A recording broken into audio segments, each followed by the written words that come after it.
Hey guys, what's up? Welcome back. Let's take a look at this practice problem. So here we need to classify the salts that we have based on their pH, so whether they're acidic, basic, or neutral, okay? So let's start with the first one. So we need to break them up into their ions. So we have sodium +1 and sulfur -2 from that 2 over there, right? So guys, we do know that for main group metals, they have to have a charge of +3 or higher to be considered acidic. If they're below, they're going to be neutral. Okay, so sodium here is neutral. What about sulfur?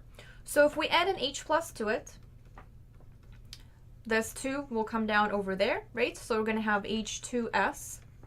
And this is not a strong acid, it's a weak acid, okay? So since sulfur here, sulfur -2 came from a weak acid, that means it's going to be actually basic itself, okay? So here we have neutral and basic. Basic obviously wins, right? Because neutral is neutral. So for the first one, we have a basic salt, okay? So let's go ahead and do number 2. So we have KCl, potassium here is +1 and chlorine is -1, right? So again, potassium is main group metal. Its +1 is going to be neutral. Now for Cl, if we add an H plus to it, we have HCl, and that is one of our strong acids, right? So if Cl- came from a strong acid, that means it is neutral itself. So neutral and neutral is still neutral, right? So it's still going to be neutral.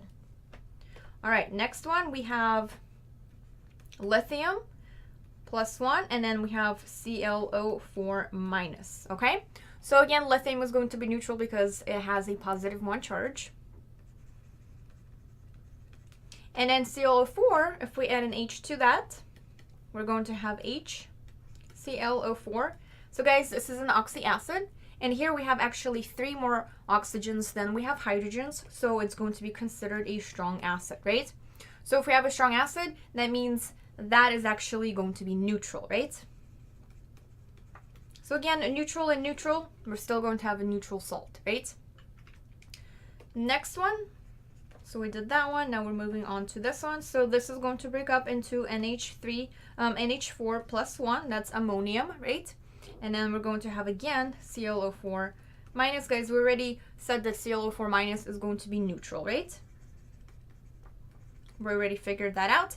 And positive amines, such as ammonium, are considered weak acids, okay? So they're weak acids. That means it is going to be acidic. So here for the fourth one, it's going to be an acidic salt. And then we have one more, number 4, number 5. Going to take a look at K2CO3. So potassium here is going to be, again, +1. CO3 is going to be -2 from that 2, right? So potassium is going to be neutral because it's a main group metal and it's only +1. Remember, it has to be +3 or higher to be acidic. If we add H plus to this, we're going to have H2CO3, right? The 2 comes down here, and that 1 comes down to CO3. So H2CO3 is an oxyacid. Here we have actually only 1 more oxygen than hydrogen. So this is a weak acid, right? And if our ion came from a weak acid, that means it is actually basic itself. Okay, so for the 5th salt is going to be basic. So we have basic, neutral, neutral, acidic, and basic for the answers, okay? All right, guys, I hope you were able to follow along. Let us know if you have any questions, and let's keep going.